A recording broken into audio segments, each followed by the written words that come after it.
Bueno, muy buenas tardes a todos y a todas. Bienvenidos y bienvenidas aquí a este acto, aquí en el Colegio de Médicos. Son las 8:05 de la tarde. Muchísimas gracias por haber hecho el esfuerzo y haber tomado el interés de venir hasta aquí a escucharnos. Y bueno, la conferencia, la charla que nos ha congregado hoy a todos aquí, tiene por título Una visión entrelazada de los libros del psiquiatra y escritor, el doctor Luis Fernando Pérez Torres. El lema de la conferencia es: a más y mejor comunicación suele corresponder mejor salud mental. Los ponentes, bueno, como no, será el autor, Luis Fernando Pérez Torres, Jesús Salvado Andrés, que está a mi derecha, es pintor y profesor emérito de dibujo de la Escuela de Arquitectura de Sevilla. Con Jesús ha coeditado Luis Pérez el libro Andalucía pinta y canta a la vida y a la eternidad. A su lado está Manuel Alcántara Rojas, que es psicólogo, periodista y también es coautor del método antidepresivo DON. DON son las iniciales de distracción, optimismo y no hacer montaña. Y yo, que soy Raquel Menegas, una servidora, que soy periodista y correctora de estilo.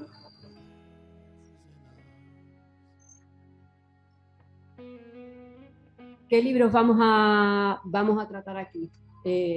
Pues, en primer lugar, la importancia de las interrelaciones entre comunicación y salud mental, el método DON, antidepresivo, más comunicación y menos medicación, Luises, el yo unido, canto a la sabiduría que rige el universo, Andalucía pinta y canta a la vida y a la eternidad, hacia el desarrollo y el desarme atómico completo, con Obama. Esos son los 7 libros que vamos a tratar. Empezamos por el primero, importancia de las interrelaciones entre comunicación y salud mental. Cuando quiera, Luis. Gracias. Bueno, muchísimas gracias a todos por la asistencia, y vamos a procurar ser muy breves para terminar lo antes prontito. Bueno, este primer libro es, como veis el título, la importancia de las interrelaciones entre comunicación y salud mental. Es una edición nueva de 2022 de la tesis doctoral escaneada, que fue leída en 1993 con un alto colado. Esta es una de las portadas para esta edición que hemos hecho, una de las varias que hemos hecho, y simplemente vamos a destacar unas cositas de la portada, ¿no?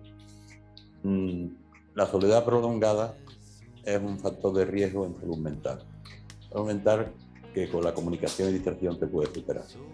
Después hemos establecido una ley de comunicación que a más comunicación suele corresponder mejor salud mental. Y después un resumen de esta tesis fue galardonada por el Premio de Psiquiatría de la Real Academia de Medicina de España, doctor Escudero Valverde, en 2020.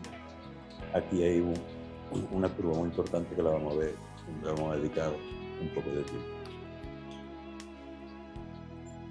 La introducción de la tesis, el estudio de la comunicación en esta tesis y trabajo se fundamenta en una filosofía abierta y esclarecedora de cada corriente, la hermenéutica de Gadamer. Después se fundamenta también en la Escuela de Comunicación de Palo Alto de California y la Escuela Andaluza, García del Pino, etc. Y otros estudios de la comunicación en general. También se fundamenta en el síndrome de privación sensorial. Son conocidos los problemas de salud mental de las soledades prolongadas, las personas en asilo, náufragos, prisioneros aislados mucho tiempo, etc. Y en las investigaciones propias de esta tesis. Personas, material y método de la tesis. Muy resumidamente, se van a estudiar 4 grupos que vamos a citar del Centro de Salud de Virgen de los Reyes de Marqués de Parada. Fundamentalmente personas sanas, personas que no estaban diagnosticadas de ningún proceso psiquiátrico y personas de la consulta de psiquiatría de Marqués de Parada. Para medir la comunicación se construye y valida una escala con 20 variantes de la comunicación. O sea, no solamente la comunicación en un sentido estricto, la comunicación también todo lo que supone amistades, juegos, salidas, distracción, pertenencia a asociación. O sea, la comunicación, hemos podido esta palabra, pero realmente en un sentido bastante lazo, ¿no? Y una vez vista la escala de comunicación, se van a comparar las comunicaciones entre los grupos sin patología psíquica, al menos diagnosticados, y los pacientes psiquiátricos. También, además de los grupos, hemos clasificado a las personas por la gravedad psicopatológica que tenían. Y también compararemos las distintas gravedades de la psicopatología con los pacientes sanos, teóricamente sanos, para ver si hay diferencias significativas en la comunicación. La escala de comunicación también, ya hemos dicho, para medir la comunicación se construyó y validó una escala de comunicación y sus 20 variantes, 20 apartados, ya lo hemos dicho. Como son 20 apartados, en la escala de comunicación, 20 variantes de la comunicación, la máxima calificación en cada punto es 5 y la mínima es 1, por lo cual la máxima puntuación en cada ítem, en cada punto, sería 20 por 5 igual a 100 y la mínima 20 por 1 igual a 20. Vamos a poner un ejemplo para intentar clarificarlo aún. Por ejemplo, el apartado 20 de la escala de comunicación dice: ¿practica algún juego, deporte o actividad física? Entonces el número 1 sería ninguno, el 2 sería una vez al mes, el 3 sería 2 o 3 veces al mes, el 4 unas 4 veces al mes y el 5 más de una por semana. Entonces, con los 20 ítems puntuamos la diferente puntuación que recoge en cada paciente y en cada momento. Y también tiene un sentido retrospectivo en el siguiente sentido. La escala de comunicación se mide también en distintos momentos, preguntándole al paciente cómo era la puntuación en esos momentos. Por ejemplo, una persona con una depresión, ¿no?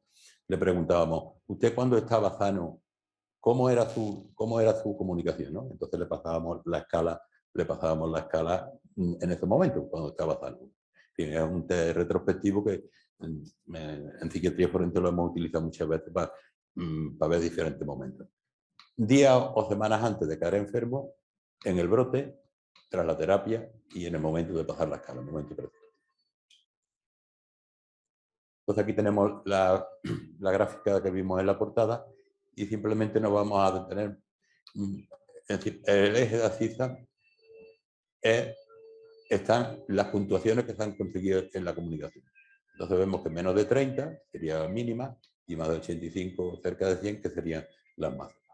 Entonces aquí lo interesante es que la curva esta representa la gravedad 1, en una escala de Discan del 1 al 5, ¿no? Sería la gravedad mínima del paciente. Entonces vemos que las personas de esta gráfica les corresponden las mayores puntuaciones de comunicación. Entonces, resumiéndolo así, el resultado de esta tesis doctoral puede decir que la curva azul de la derecha del gráfico representa la nula o mínima gravedad psicológica detectable, gravedad 1 en escala de 1 a 5. A las personas de este estudio, de dicha curva, les suelen corresponder las máximas puntuaciones de comunicación en la escala de 1 a 5. Esta es una gráfica que no se ve muy bien, pero vamos simplemente a ver un poco los gráficos. Estos son los distintos grupos que hemos cogido. Entonces, el grupo 1 es el grupo control sano, que eran familiares de los pacientes de medicina comunitaria. El grupo 3 eran pacientes psiquiátricos, de la consulta de allí de Marqués de Parada, la consulta de psiquiatría, y después hay otro grupo de pacientes con depresión, que fueron tratados con comunicación, y otro con depresión con antidepresivos. Aquí lo veremos, si acaso en la siguiente diapositiva, que tenga más claro. Vemos que la comunicación la analizamos. Aquí simplemente decir que la comunicación hemos analizado distintos momentos evolutivos. Cuando el paciente es sano, cuando estaban sanos, cuando le preguntábamos cómo se encontraba, cómo era la comunicación cuando estaba sano, días previos o semanas previas al brote, en el brote, tras la terapia y en las depresiones de curso crónico. Entonces aquí se hace la comparación del grupo 1 con el 3. Grupo 1 es el grupo de control sano, con el 3 el grupo de pacientes psiquiátricos. Entonces vemos que tanto el 1 como el 3, como el 1 como el 4 como el 5, es decir, el 1 de pacientes sanos con los pacientes psiquiátricos, digamos que existen Z con 1 o 2 asteriscos, que suponen que hay una diferencia significativa importante. Entonces vemos que prácticamente están el grupo 1 con el 3, existen diferencias tanto los días antes, en el brote, tras la terapia y en depresión de curso crónico. Y los 1 con los depresivos, pues exactamente igual. Hay diferencias significativas en la escala de comunicación si comparamos los sanos con los enfermos psiquiátricos. Bueno, esta sería un poco el resumen y lo importante que yo quería destacar esta cuestión.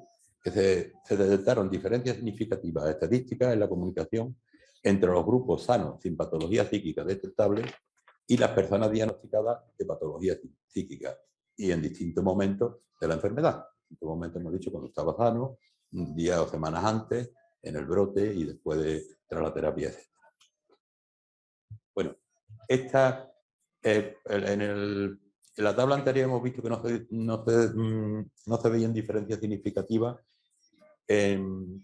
Cuando estaban sanos, no se recogieron diferencias significativas entre los grupos.